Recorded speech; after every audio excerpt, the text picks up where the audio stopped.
Princess Leonor's arrival in Denmark stuns royal fans from Spain. Spain, royalty, tradition, the perfect picture, right? But wait, what happens when that picture suddenly shatters? Princess Leonor arrives in Denmark, and what unfolds leaves even her most loyal Spanish fans speechless.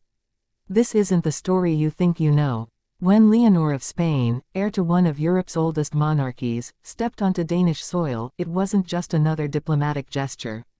It was a moment that carried centuries of history, the weight of royal expectation, and the fragile balance of two royal houses bound by tradition, yet divided by whispers of rivalry. Why Denmark? Why now? And why, of all moments, does this visit send waves of emotion across Spain? To answer that, we need to step back, into the gilded halls of Zarzuela Palace, where a young princess was raised not just as a daughter, but as a symbol. Leonor has always been the future of Spain. Her every word, her every step, a reminder of continuity. But Spain is not Denmark. The Spanish monarchy faces turbulence, scrutiny, even doubt. Denmark, by contrast, carries a reputation of quiet stability, of popular royals who walk among their people with warmth and grace. And so when Leonor arrived, poised, radiant, almost impossibly confident, the comparisons began instantly. Fans in Spain were stunned, not because they doubted her, but because they saw her through a new lens. The Spanish princess was no longer just the heir. She was becoming something more, a bridge between monarchies, a figure who could charm outside her borders, and perhaps redefine how Spain sees its crown. But here's the twist, her arrival didn't just inspire admiration. It awakened old stories, old rivalries, and old wounds. For decades, whispers have lingered about the Spanish crown's strained reputation, scandals surrounding former King Juan Carlos, the constant pressure on Queen Letizia, the endless debate about the monarchy's future in a modern Spain. And suddenly, Leonor, standing in Denmark, was not only admired, she was compared. Compared to Crown Prince Christian. Compared to Princess Isabella. Even compared to Queen Margrethe herself. Could Spain's young princess outshine even the most beloved royals of the north? The crowd that gathered in Denmark seemed to think so. Eyes followed her every move. Every smile, every greeting carried an energy, a quiet statement, she belongs here, too. And yet, behind the admiration, tension simmered. How would Spain react? Would they feel pride, or would they feel exposed? The answer was complicated. In Madrid, commentators erupted with emotion. Some declared her the perfect ambassador, the future face of Europe's monarchy. Others questioned the strategy. Was this visit about diplomacy, or was it about optics? Was Spain seeking to rehabilitate its royal image by placing Leonor in the spotlight abroad? And what about her parents, King Felipe and Queen Letizia? The bond between mother and daughter has always been fiercely protective. Queen Letizia, once criticized as a commoner who didn't fit, now saw her daughter being celebrated abroad in a way she herself had rarely been at home. The emotion was undeniable. Was it pride, relief, or perhaps a bittersweet recognition that Leonor's journey would take her far beyond her mother's shadow? The curiosity only deepened when Leonor and Crown Prince Christian of Denmark appeared together. Two heirs, two stories, two possible futures. Fans couldn't help but ask, was this just diplomacy, or the early seeds of something greater?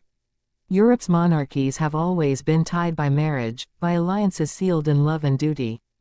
Could history repeat itself in a new generation? That question electrified social media. Spanish fans flooded forums, torn between admiration and fear. Admiration for their princess, fear of losing her to another country, another destiny. After all, a queen consort in Denmark could never be the Queen of Spain. But this is where Leonor's story takes an unexpected turn. Her composure, her presence, her ability to navigate the Danish stage, all of it wasn't about romance or escape. It was about identity. For the first time, Spaniards saw Leonor not just as the future queen waiting in the wings, but as a leader in her own right, someone who could carry the crown with dignity, even under the heaviest of comparisons.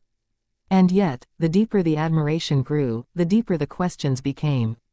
Could she heal the wounds left by the past? Could she protect the monarchy's fragile legitimacy in Spain while also embodying the global grace expected of European royalty? One moment, in particular, stands out. During a public appearance, as she greeted Danish well-wishers, Leonor paused to connect with a young girl in the crowd. It was a small gesture, a smile, a few words, but the reaction was explosive. Spanish media replayed it endlessly. Fans saw not just a princess, but a queen in the making, someone capable of inspiring loyalty through authenticity, not just duty. And yet, even as Spain celebrated, a new question emerged: how much pressure can one young woman carry? At just 18, Leonor is not only training for military service, representing her country abroad, and preparing for queenship, she is also bearing the expectations of a nation that has grown weary of monarchy scandals. The comparisons to Denmark's royal family cut both ways. While Leonor's elegance dazzled, it also highlighted Spain's struggles. Queen Margrethe's long reign, built on quiet dignity, is admired worldwide. The Danish heirs are seen as approachable, modern, beloved. For Leonor, every compliment abroad is a subtle reminder of the work still to be done at home. But perhaps that's the power of her arrival in Denmark. By stepping onto that stage, she wasn't just representing Spain, she was rewriting the narrative. No longer the shy girl of yesterday, she showed herself as a future monarch unafraid of scrutiny, unafraid of comparison, and ready to command respect in any court, foreign or domestic. Still, the story doesn't end here. Her visit leaves lingering questions. Will Spain rally behind her the way Denmark rallies behind its royals? Can she modernize the monarchy without losing its essence? And most intriguingly, what role will Denmark play in her journey? A partner, a mirror, or perhaps, a rival stage that only sharpens her own star power? As Leonor boarded her plane back to Spain, the images remained: her poise, her smile, the stunned admiration of those who witnessed it. In that moment, she wasn't just Spain's princess. She was Europe's future. And for her fans in Spain, fans who had long carried doubt, fear, even disappointment, the feeling was clear. Pride. A new kind of pride. One that whispers, maybe, just maybe, she is exactly the Queen Spain has been waiting for.